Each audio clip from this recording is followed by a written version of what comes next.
All right, Shalom. Our praise to the Most High Yahweh, by Hashem Yahweh Shai, by Hashem Rakakodash, the most of the apostles and elders of Great Millstone, who rule well. Peace and salutations, you brothers. Hopefully, like, wishing the word of truth and sincerity. All right, this video here is going to be righteous judgment. Okay, so when you're judging matters, especially between people, you should exhilarate righteous judgment. Okay, we're commanded to, according to the scriptures. Okay. The Lord does not want you to pervert judgment, neither does he want unrighteousness in judgment. Alright, so we're just going to get a few scriptures on that. It's Leviticus chapter 19, verse 15. Ye shall do no unrighteousness in judgment.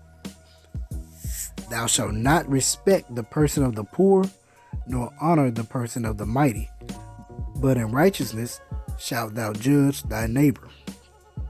Okay, so you say that you shouldn't respect the person of the poor, nor honor the person of the mighty. Okay, when you're judging matters. Okay, it should be fair across the board when you're judging certain matters. Okay, because sometimes, depending on certain circumstances and situations, you can kind of pervert your judgment, or, kind of distort different things. Okay, but there's also a certain matter or a certain way in which you judge, where you take into account different circumstances of different people. Okay, so there's another thing with that too that you must understand and learn. It's Deuteronomy chapter 1 verse 17. Ye shall not respect persons in judgment, but ye shall hear the small as well as the great. So don't just hear one side of the story, no matter how small or what you might think is insignificant, or what a other person might think is insignificant, nor how great. You should hear out all sides. Ye shall not be afraid of the face of man, for the judgment is the Most High's, and the cause that is too hard for you, bring it unto me, and I will hear it. All right. So don't be afraid to face the person that's judging you. All right. And you got to hear all matters out from both sides, both small and great. Okay. Real simple. Okay. Well, you would think that it's simple, but being a judge or judging certain matters is not a simple task. All right. There's a heavy weight that comes along with that. It's Deuteronomy 16 and 19. Thou shalt not wrest judgment. Thou shalt not respect persons. Neither take a gift, for a gift doth blind the eyes of the wise, and pervert the words of the righteous. All right. When you get into that resting judgment, that's basically perverting your judgment. Okay. That's why it brings up an example of taking a gift and blinding the eyes. Okay, meaning you taking bribes, you get payoffs, whether it be money, whether it be tangible things, or whatever it is. Okay, because those gifts do blind your eyes. Those gifts pervert your judgment.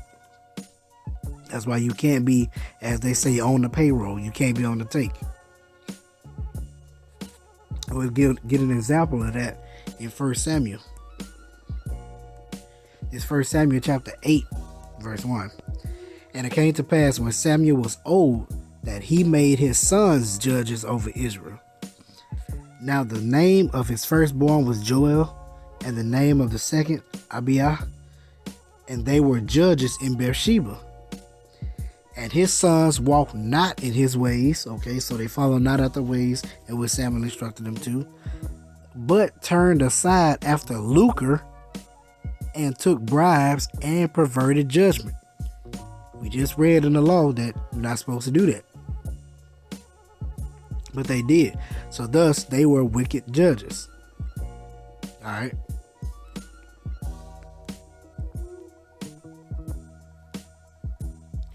It's Matthew chapter 7, verse 1. This is one that people seem to not understand in the world, because you constantly judge things on a daily basis. When you're making decisions, you're listening to different sides of different stories, before you make what they call a judgment call, or whatever it is, decide on a particular matter. You're judging things constantly. But this Matthew 7:1. Judge not that ye be not judged. For with what judgment ye judge, ye shall be judged, and with what measure ye meet, it shall be measured to you again. Okay? So, whatever you judge upon, or give out for judgment upon a man, you'll be met with that same particular judgment for the same, for those same things. All right? Explains a little more. Verse 3.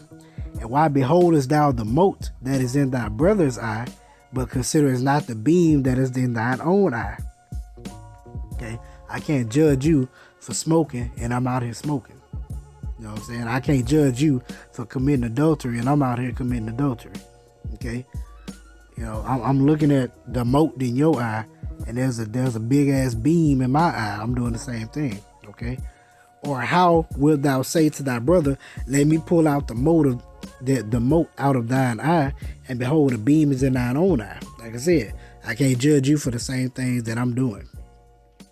Thou hypocrite, first cast out the beam out of thine own eye, and then shalt thou see clearly to cast out the mote out of thy brother's eye. So I gotta work on myself. I gotta get myself right in good stand. I gotta, cut those things off in me before I can go and judge you on a particular matter, before I can come to you about certain things. Okay, thus I will be a hypocrite. Okay, and the Lord doesn't deal with hypocrisy.